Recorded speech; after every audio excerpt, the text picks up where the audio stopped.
ನಮಸ್ಕಾರ ವೀಕ್ಷಕರೇ, ಶ್ರೀಗರಿ ವಾರ್ತೆಗರಿಗೆ ಸ್ವಾಗತ. ದಿನಾಂಕ ಜುಲೈ 31, 2026ರಂದು ಕಾವೇರಿ ಕ್ರಿಯಾ ಸಮಿತಿ ವತಿಯಿಂದ ನಗರದ ಟೌನ್ ಹಾಲ್ ಮುಂಭಾಗದಲ್ಲಿ ಪ್ರತಿಭಟನೆ ನಡೆಯಿತು.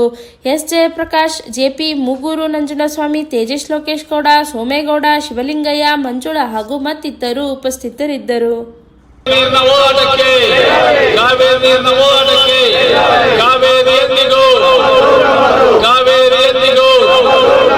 ಕನ್ನಡಿಗರ ಪಾಲಿಗೆ ಮಾನಶಾಸನ ಬರೆದಿರುವ ಕಾವೇರಿ ನ್ಯಾಯ ಮಂಡಳಿಗೆ, ಪದೇ ಪದೇ ಕನ್ನಡಿಗರಿಗೆ ಅನ್ಯಾಯ ಮಾಡುತ್ತಿರುವ ಕಾವೇರಿ ನ್ಯಾಯ ಮಂಡಳಿಗೆ, ಅವೈಜ್ಞಾನಿಕ ತೀರ್ಪನ್ನು ಕೊಟ್ಟಿರುವ ಕಾವೇರಿ ನ್ಯಾಯ ಮಂಡಳಿಗೆ, ಕಾವೇರಿ ನ್ಯಾಯ ಮಂಡಳಿಗೆ, ಅವೈಜ್ಞಾನಿಕ ತೀರ್ಪನ್ನು ಕನ್ನಡಿಗರಿಗೆ ನೀಡುವ ಕಾವೇರಿ ನ್ಯಾಯ ಮಂಡಳಿಗೆ. ರಾಜ್ಯ ಸರ್ಕಾರನೇ ಈ ಸಲ ಬರಗಾಲ ಅಂತೇಳಿ ಘೋಷಣೆ ಮಾಡಿರೋದ್ರಿಂದ ಯಾವುದೇ ಕಾರಣಕ್ಕೂ ಏನು ಕಾವೇರಿ ನೀರು ನಿರ್ವಹಣಾ ಮಂಡಳಿ ತೀರ್ಪು ನೀಡಿದೆ, ತಮಿಳುನಾಡಿಗೆ 3500 ಕ್ಯೂಸೆಕ್ಸ್ ನೀರನ್ನ ಪ್ರತಿದಿನ ಹರಿಸಲಿಕ್ಕೆ ಮತ್ತು 15 ದಿನಗಳ ಕಾಲ 4 TMC ನೀರನ್ನ ಬಿಡಿ ಅಂತೇಳಿ ಆದೇಶವನ್ನು ಕರ್ನಾಟಕ ಸರ್ಕಾರ ಈ ಕೂಡಲೇ ಧಿಕ್ಕರಿಸಬೇಕು. ಏನು ಬಂಗಾರಪ್ಪ ಮುಖ್ಯಮಂತ್ರಿ ಆದಂಥ ಸಂದರ್ಭದಲ್ಲಿ ಅವರು ಧಿಕ್ಕರಿಸಿದ್ರು, ಅದೇ ರೀತಿ ಈ ಬಾರಿನೂ ಕೂಡ ನಮ್ಮ ಮುಖ್ಯಮಂತ್ರಿಗಳು ನಮ್ಮ ಏನು ಸರ್ಕಾರ ಇದೆ ಅದನ್ನು ಅವರ ಒಂದು ತೀರ್ಪನ್ನು ವಿರೋಧಿಸಬೇಕು ಮತ್ತು ಖಂಡಿಸಬೇಕು ಮತ್ತು ನೀರನ್ನ ಬಿಡಲೇಬಾರ್ದು. ಇಡೀ ಕರ್ನಾಟಕದ ಎಲ್ಲ ಸಂಘ ಸಂಸ್ಥೆಗಳು, ಹೋರಾಟಗಾರರು ಎಲ್ಲರೂ ಕೂಡ ಸರ್ಕಾರದ ಹಿಂದೆ ಈ ಕಾವೇರಿ ನೀರು ವಿಚಾರಕ್ಕೆ ಹಿಂದೆ ಇದ್ದಾರೆ. ಎಲ್ಲ ರೀತಿಯಾದಂಥ ಹೋರಾಟಕ್ಕೂ ಕೂಡ ಎಲ್ಲ ರೆಡಿಯಾಗಿದ್ದಾರೆ. ಆದರೆ ರಾಜ್ಯ ಸರ್ಕಾರ ಮಾತ್ರ ಯಾವುದೇ ಕಾರಣಕ್ಕೂ ಕೂಡ ಆ ಒಂದು ಏನು ತೀರ್ಪು ಕೊಟ್ಟಿದ್ದಾರೆ ಕಾವೇರಿ ನೀರು ನಿರ್ವಹಣಾ ಸಮಿತಿ, ಅದಕ್ಕೆ ಯಾವುದೇ ಕಾರಣಕ್ಕೂ ಮನ್ನಣೆ ನೀಡಬಾರ್ದು ಅಂತ ಈ ಸಂದರ್ಭದಲ್ಲಿ ಹೇಳ್ತಾ ಇದ್ದೀವಿ. ಬಟ್ ಈ ವರ್ಷ ಈ ಸರ್ಕಾರಕ್ಕೆ ಈ ಕಠಿಣ ಪರಿಸ್ಥಿತಿ ಬರಲಿಕ್ಕೆ ಕಾರಣ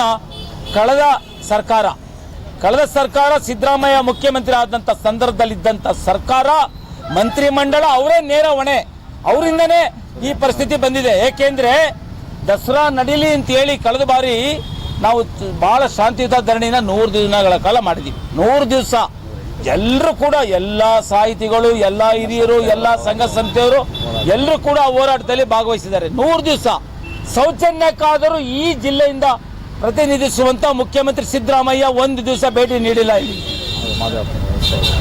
ಮಹದೇವಪ್ಪ ಅವರು ಜಿಲ್ಲಾ ಉಸ್ತುವಾರಿ ಸಚಿವರು ಕೂಡ ಭೇಟಿ ನೀಡಲಿಲ್ಲ. ಸರ್ಕಾರದ ಪರವಾಗಿ ಯಾವುದೇ ಅಧಿಕಾರಿಗಳು ಕೂಡ ಬಂದಿಲ್ಲಿ ಒಂದು ಧರಣಿ ಸ್ಥಳಕ್ಕೆ ಬಂದು ಕಾವೇರಿ ವಿಚಾರವಾಗಿ ಮಾತಾಡಲಿಲ್ಲ. ಇದು ಖಂಡನೀಯ. ಅವರು ಮಾಡಿದಂಥ ತಪ್ಪು, ಅವರು ಮಾಡಿದಂಥ ಉದಾಸೀನತೆಯಿಂದ ಇವತ್ತು DK ಶಿವಕುಮಾರ್ ನೇತೃತ್ವದ ಸರ್ಕಾರ ಈ ಪರಿಸ್ಥಿತಿನ ಎದುರಿಸ್ತಾ ಇದೆ.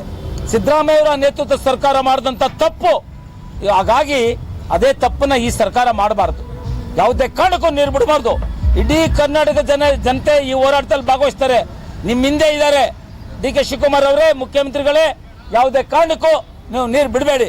ನಿಮಗೆ ಸ್ವಲ್ಪ ದಿಟ್ಟತನ ಇದೆ ಅಂತ ನಾವಾದರೂ ಭಾವಿಸಿದ್ದೀವಿ, ಛಲಗಾರರು ನೀವು ಅಂತಾನು ಭಾವಿಸಿದ್ದೀವಿ. ಆದರೆ ಬಂಗಾರಪ್ಪ ಅವ್ರ ಥರ ನಿಮ್ಮ ಒಂದು ಛಲಗಾರನ ಒಂದು ತೋರಿಸ್ಬೇಕು ತಾವು. ಅಂಬರೀಷ್ ಅಣ್ಣ ಅವರು ಕೇಂದ್ರ ಸಚಿವರಾಗಿ 1 ತಿಂಗಳಾಗಿಲ್ಲ, ಕಾವೇರಿ ನೀರಿಗೋಸ್ಕರ ರಾಜೀನಾಮೆ ಕೊಟ್ಟಂತ ಕೀರ್ತಿ ಅವ್ರಿಗಿದೆ. ಹಾಗಾಗಿ ಅವ್ರನ್ನೆಲ್ಲ ಜ್ಞಾಪಿಸ್ಕೊಳ್ಳಿ ಮುಖ್ಯಮಂತ್ರಿಗಳೇ, ಬಂಗಾರಪ್ಪ ಅವ್ರನ್ನ ಜ್ಞಾಪಿಸ್ಕೊಳ್ಳಿ. ಯಾವುದೇ ಕಾರಣಕ್ಕೂ ನೀರು ಬಿಡಬೇಡಿ. ನಿಮ್ಮಿಂದ ನಾವಿದ್ದೀವಿ, ಎಲ್ಲ ರೀತಿಯಿಂದ ಹೋರಾಟ ಮಾಡ್ತೀವಿ. ಮತ್ತೆ ಕೇಂದ್ರ ಸರ್ಕಾರಕ್ಕೆ ನಾವು ಈ ಸಂದರ್ಭದಲ್ಲಿ ತುಂಬ ಸಲ ಮನವಿ ಮಾಡ್ತಾ ಇದ್ದೀವಿ. ಕಾವೇರಿ ಕ್ರಿಯಾ ಸಮಿತಿ ಏನು ಅಂತಿಮ ತೀರ್ಪು ಬಂತು 2007ರಲ್ಲಿ 177 TMC, ಅದು ಮರಣ ಶಾಸನ, ಕರ್ನಾಟಕಕ್ಕೆ ಮರಣ ಶಾಸನ, ಮಾರಕವಾದಂತಹ ಅದು ತೀರ್ಪು. ಆ ತೀರ್ಪನ್ನು ನಾವು ಯಾರೂ ಒಪ್ಪಿಲ್ಲ. ಆ ದೃಷ್ಟಿಯಿಂದ ಹೊಸದಾಗಿ ನ್ಯಾಯಮಂಡಳಿನ ರಚನೆ ಮಾಡಬೇಕು. ವೈಜ್ಞಾನಿಕವಾಗಿ ಶಾಶ್ವತ ಪರಿಹಾರ ಕರ್ನಾಟಕಕ್ಕೆ ಸಿಗಲೇಬೇಕು. ದಯವಿಟ್ಟು ಹೊಸದಾಗಿ ನ್ಯಾಯಮಂಡಳಿ ರಚನೆ ಮಾಡಬೇಕು ಅಂತ ನಾವು ಈ ಸಂದರ್ಭದಲ್ಲಿ ಕೇಂದ್ರ ಸರ್ಕಾರಕ್ಕೆ ಮನವಿ ಮಾಡ್ತಾ ಇದ್ದೀವಿ. ನಿನ್ನೆ ಏನು ಪಾಟೀಲ್ ಅವ್ರನ್ನ ಕೇಂದ್ರ ಜಲಸಂಪನ್ಮೂಲ ಸಚಿವರನ್ನ ಕೇಂದ್ರ ಸಚಿವರಾದ ಪ್ರಹ್ಲಾದ್ ಜೋಶಿ ಅವರ ನೇತೃತ್ವದಲ್ಲಿ ಸಂಸದರು ಭೇಟಿ ಮಾಡಿ ಅವರು ಕರ್ನಾಟಕಕ್ಕೆ ನ್ಯಾಯ ದೊರಕಿಸಿಕೊಡಿ ಅಂತ ಮನವಿ ಮಾಡಿದ್ದಾರೆ. ಅದನ್ನು ಕೂಡ ನಾವು ಸ್ವಾಗತಿಸ್ತೀವಿ. ಮುಖ್ಯಮಂತ್ರಿಗಳು DK ಶಿವಕುಮಾರ್ ಅವರು ಕೂಡ ಕಾವೇರಿ ನೀರನ್ನ ನಾವು ಯಾವುದೇ ಕಾರಣಕ್ಕೂ ಸೋಮವಾರದವರೆಗೂ ಬಿಡಲ್ಲ, ಅಲ್ಲಿ ಸರ್ವ ಪಕ್ಷದ ಸಭೆನೇ ಕರೆದಿದ್ದಾರೆ ಭಾನುವಾರ. ಹಾಗಾಗಿ ದಿಟ್ಟತನವನ್ನು ತೋರಿಸಬೇಕು. ವಿಜಯ್ ತಮಿಳುನಾಡು ಮುಖ್ಯಮಂತ್ರಿ ಏನು ವಿಶೇಷ ಇಲ್ಲ. ಅವರು ಅಲ್ಲಿ ಜನರನ್ನ ಮೆಚ್ಚಿಸೋಸ್ಕರ ಮೇಕೆದಾಟು ವಿಚಾರಕ್ಕೆ ಬರ್ತಾ ಇದ್ದಾರೆ. ಮೇಕೆದಾಟಿಗೆ ಮೊನ್ನೆ ಪಾರ್ಲಿಮೆಂಟ್ ಅಲ್ಲಿ ನೀರಾವರಿ ಸಚಿವರು ಉತ್ತರ ಕೊಟ್ಟಿದ್ದಾರೆ. ಇಲ್ಲಿ ಅಣೆ ಕಟ್ಟಬೇಕಾದ್ರೆ ಮೇಕೆದಾಟು ತಮಿಳುನಾಡು, ಕೇರಳ, ಪಾಂಡಿಚೇರಿ ಯಾವುದು ರಾಜ್ಯದ ಅನುಮತಿ ಬೇಕಾಗಿಲ್ಲ ಅಂತ ಹೇಳಿದ್ದಾರೆ. ಅಂದ್ರೆ ನಮ್ಗಾಗ್ಲೇ 99% ಗ್ರೀನ್ ಸಿಗ್ನಲ್ ಸಿಕ್ಕಿದೆ. ಅದು ನಡೆಯುತ್ತೆ, ಕಟ್ತೀವಿ. ಇದಕ್ಕೆ ವಿಜಯ್ದು ಅಪ್ಪಣೆ ಬೇಕಾಗಿಲ್ಲ, ವಿಜಯ್ ಬರಲೇಬೇಕಾಗಿಲ್ಲ ಬೆಂಗಳೂರಿಗೆ. ಅವ್ರು ಏನಿದ್ರು ಇವತ್ತಿನ ಪರಿಸ್ಥಿತಿ ಏನು, ನಾವು ನೀರು ಇಲ್ಲದೆ ಇರುವಾಗ ನೀರು ತಗೋತಿರಲ್ಲ ಬಲವಂತವಾಗಿ ಆ ನ್ಯಾಯಮಂಡಳಿ ಕಡೆಯಿಂದ, ಅದಕ್ಕೆ ನೀವು ಉತ್ತರ ಕೊಡಿ. ಅದ್ರ ಬಗ್ಗೆ ಯೋಚನೆ ಮಾಡಿ ವಿಜಯ್, ಮಿಸ್ಟರ್ ವಿಜಯ್.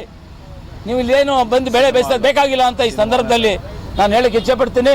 ಹಾಗಾಗಿ ಮುಖ್ಯಮಂತ್ರಿಗಳು ಯಾವುದೇ ಕಾರಣಕ್ಕೂ ನೀರು ಬಿಡಬೇಡಿ. ಈ ಸಲ ಬಂಗಾರಪ್ಪ ಅವರು ಮಾಡಿದ ರೀತಿಯಲ್ಲೇ ತಾವು ಅನುಸರಿಸಬೇಕು.